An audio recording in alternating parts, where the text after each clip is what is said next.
2024 లేదా 25లో డిగ్రీ లేదా బీటెక్ చదివారా? సాఫ్ట్‌వేర్ జాబ్ కోసం ఎదురు చూస్తున్నారా? అయితే కోడ్ జ్ఞాన్ 100 డేస్ కోర్సులో చేరండి, జాబ్ సాధించండి. సో, ఇప్పుడు లేటెస్ట్‌గా టీసీఎస్ చెప్పిన అనౌన్స్ చేసిన విషయం ఏంటండి? సో, టీసీఎస్ ఏఐ ఏజెంట్స్‌ని ఇంప్లిమెంట్ చేస్తున్నారు వాళ్ళ వర్క్ ఫోర్స్‌లో. రైట్. సో, అది ఇంప్లిమెంట్ చేయటం వల్ల కొన్ని బేసిక్ లెవెల్ జాబ్స్ అన్నీ లే ఆఫ్స్ అవుతాయి. రైట్. కాకపోతే ఏఐ వస్తే అందరూ జాబ్స్ పోతాయి అంటున్నారు. అవును. ఎవరైతే ఏఐ నేర్చుకోకుండా అప్‌స్కిల్ అవ్వకుండా ఉంటారో హ్మ్. ఆ బేసిక్ లెవెల్ సింపుల్‌గా చేసే టాస్క్స్ అన్నీ కూడా అవన్నీ కూడా పోతాయన్నమాట. ఆ లెవెల్ ఆఫ్ జాబ్స్ అన్నీ. ఆ! కానీ ఎవరైతే నేర్చుకుంటారో వాళ్ళకి ఉంటాయి, జాబ్స్ ఉంటాయి. సో, దీనికి best example just 3 days back Google CEO Sundar Pichai statement ఇచ్చారు. హ్మ్. ఏఐ వల్ల జాబ్స్ పోవటం కన్నా ఎక్కువ క్రియేట్ అవుతాయి, ఏఐని మీరు న్యూ థింగ్స్ ఇన్వెంట్ చేయడానికి యూజ్ చేసుకోవాలి అని చెప్పి ఇచ్చారు. రైట్.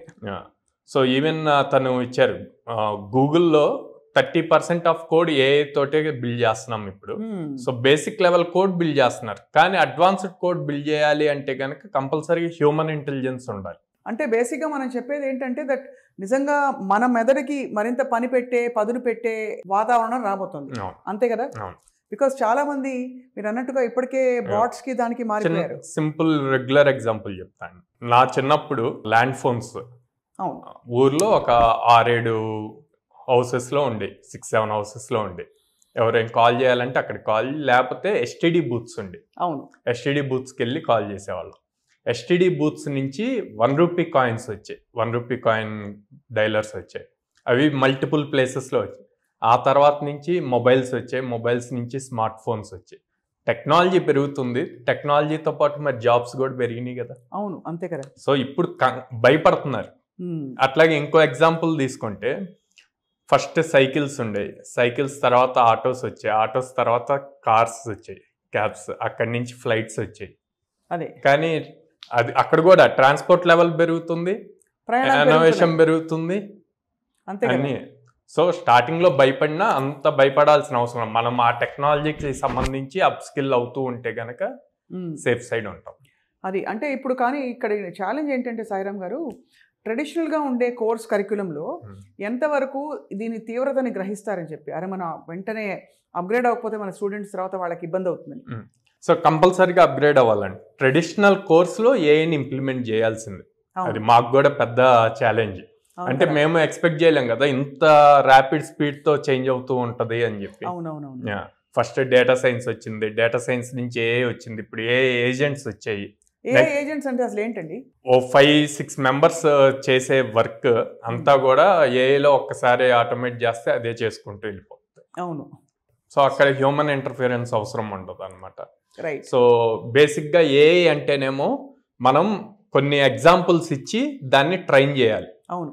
ఓకే, ఒక్కసారి ట్రైన్ చేసిన తర్వాత అది రియల్ టైమ్ సినారియోస్ చూసి దానంతట అదే నేర్చుకుంటూ వెళ్ళిపోతాం. అవును. అక్కడే ఏ ఏజెంట్స్ వచ్చేస్తాయి. సో మరి రాబోయే రోజుల్లో అంటే ఎలాంటి వాళ్ళకి, ఏ జాబ్స్లో ఉండే వాళ్ళకి కొంచెం సవాల్ అవుతుంది, ఇది ఛాలెంజ్ అవుతుంది? సో బేసిక్గా receptionist jobs, data entry jobs, career స్టార్టింగ్లో సాఫ్ట్వేర్ ఇంజనీర్స్ అవి ఉంటారు కదా, testing jobs testing jobs. So ఇవన్నీ కూడా పెద్ద క్వశ్చన్ మార్క్ అయిపోతుంది. అంటే మనం విన్నది ఏంటంటే చాలా చోట్ల అసలు లింక్డ్ఇన్ లో కూడా మేబీ అప్లికేషన్స్ యాక్సెప్ట్ చేయట్లేదని, సంథింగ్ లైక్ దట్. దాని సో ఎందుకంటే ఓపెన్ ఏఐకి ఇన్వెస్ట్ చేసిందంతా కూడా Microsoft. LinkedIn is related to Microsoft company కదా. సో అక్కడ వాళ్ళు చాలా క్రిటికల్ గా ఎవరైతే ఏఐలో బాగా ఎక్స్పర్ట్స్ ఉన్నారు ఏంటి అన్నది చూసే, ఈవెన్ ఇప్పుడు స్టార్టప్స్ కూడా వాళ్ళ వర్క్ ఈజీ అవటం కోసం ఏఐలో ఎవరికి నాలెడ్జ్ ఉందన్నదే ప్రిఫర్ చేస్తున్నారు. అంతే కదా. ఇప్పుడు పాజిటివ్స్ మాట్లాడదాం. అంటే మన ఏఐ భయపడుతుందని అనుకోకుండా, ఈ గత ఐ థింక్ 3-4 ఏళ్లలో మీరే చాలా మార్పులు చూస్తుంటారు. ఎలా ఏఐ మన జీవితాల్లోకి, మనకి మనం సాఫ్ట్వేర్ లో ఉండక్కర్లేదు, మీకు అంటే మీరున్నారు, మనం డైలీ యూజ్ చేస్తున్నాం కదండి, మొబైల్స్ చేస్తున్నాము, మెటా వచ్చేసింది, చాట్ జీపీటీ వచ్చేసింది. ఇప్పుడు ఇదివరకు చాలా కష్టపడి క్రియేట్ చేసే ప్రెజెంటేషన్స్ కావచ్చు, నోట్స్ కావచ్చు, ఇవన్నీ కూడా మనకి ఈజీ డేటా వచ్చేస్తుంది ఈజీలీ. అండ్ ఏదైనా మీటింగ్స్, ఆన్లైన్ మీటింగ్స్కి అటెండ్ అయితే ఆటోమేటిక్గా నోట్స్ క్రియేట్ అయిపోతుంది. మనం గుర్తుపెట్టుకొని మళ్ళీ నోట్ చేసుకోవాల్సిన అవసరం లేదు. ఇదివరకు మినిట్స్ ఆఫ్ ద మీటింగ్ అని రాసుకునేవాళ్ళం. అదంతా అవసరం లేకుండా డైరెక్ట్గా ఏఐ త్రూ వచ్చేస్తుంది మీటింగ్ క్లోజ్ అవ్వగానే. చాలా కన్వీనియన్సెస్ అయితే వచ్చాయి. అయితే ఇలాంటి పరిస్థితుల్లో మరి మీరు అన్నారు బేసిక్ లెవెల్ జాబ్స్ అవసరం ఉండదని. ఇప్పుడు బేసిక్ లెవెల్ జాబ్స్లో ఉన్న వాళ్ళకి ఏమిటి, వాట్ ఈస్ ద ఆల్టర్నేటివ్ ఇప్పుడైతే? For suppose data entry jobs చూద్దాం. డేటా ఎంట్రీలో వాళ్ళు ఎక్కువగా ఎక్సెల్లోకి డేటా ఎంటర్ చేస్తూ ఉంటారు. దాని నుంచి కొన్ని చాట్స్ ఇట్లాంటివి బిల్డ్ చేసి అనాలిసిస్ ఇస్తూ ఉంటారు.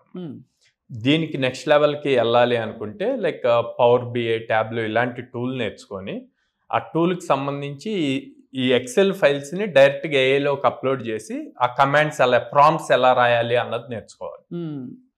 నేర్చుకుంటే ఇక్కడ 4 members చేసే వర్క్ అంతా కూడా 1 or 2 members అయిపోతుంది. అవును. కాబట్టి అంటే అది ఆబ్వియస్లీ అక్కడ సర్వైవల్ ఆఫ్ ద ఫిట్టెస్ట్ అని ఏమైనా ఉంటుందా? అంటే అందులో కూడా అప్స్కిల్ చేసిన వాళ్ళలో కూడా బాగా మంచిగా అప్లై చేసే వాళ్ళకి అది ఎప్పుడు ఉంటది కదండి. మనం హైరింగ్ చేసేటప్పుడు మీకు చాలా పెద్ద సవాల్ కదా సాయిరామ్ గారు.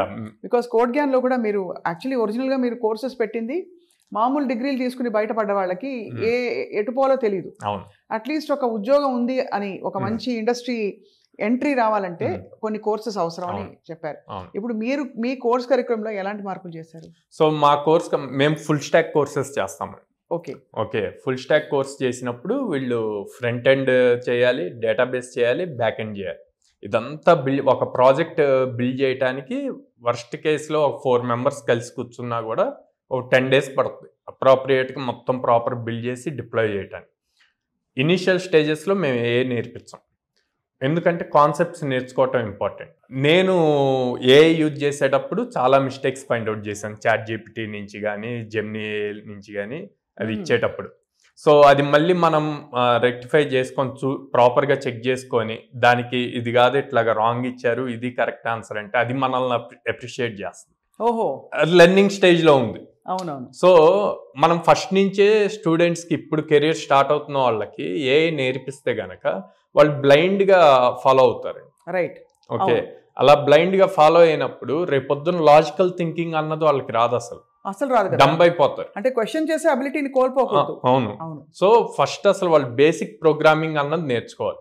నేర్చుకొని ప్రాజెక్ట్ ఇంప్లిమెంటేషన్ అప్పుడు ఏఐ హెల్ప్ తీసుకోవచ్చు అనమాట ఆబ్వియస్లీ. కానీ ప్రతి ఫ్రెషర్కి ఇంటర్వ్యూ క్లియర్ చేయాలి అంటే గనక కోడింగ్ అన్నది చాలా ఇంపార్టెంట్. రీసెంట్గా మార్గన్ స్టాన్లీ పెద్ద ఎంఎన్సీ అనమాట. సో వాళ్ళు ఈ ఏఐ వచ్చి స్టూడెంట్స్ ఇలా చేస్తున్నారని చెప్పి 24 hours హ్యాకథాన్ కండక్ట్ చేశారండి. ఓకే, ఈ 24 hours హ్యాకథాన్లో బేసిక్గా ఏముంటుంది అంటే ఏదైనా నెట్లో ఏదైనా యూజ్ చేసి వాళ్ళు ఇచ్చిన ప్రాబ్లం స్టేట్మెంట్కి సొల్యూషన్ ఇవ్వాలి. ఇప్పుడు వీళ్ళు పెట్టిన కండిషన్ ఏంటంటే అందరూ ఏఐ యూజ్ చేసి అందరూ సాల్వ్ చేస్తున్నారని చెప్పి no internet connection. Internet connection ఉండదు. మన ఓన్గా ప్రాబ్లం స్టేట్మెంట్ అర్థం చేసుకొని ప్రతి లైన్ టైప్ చేసి బిల్డ్ చేయాలి 24 hours.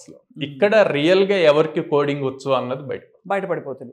ఆబ్వియస్లీ హ్యాకథాన్స్ లో విద్యార్థుల టాలెంట్ చాలా అంటే బాగా బయటపడుతుంది.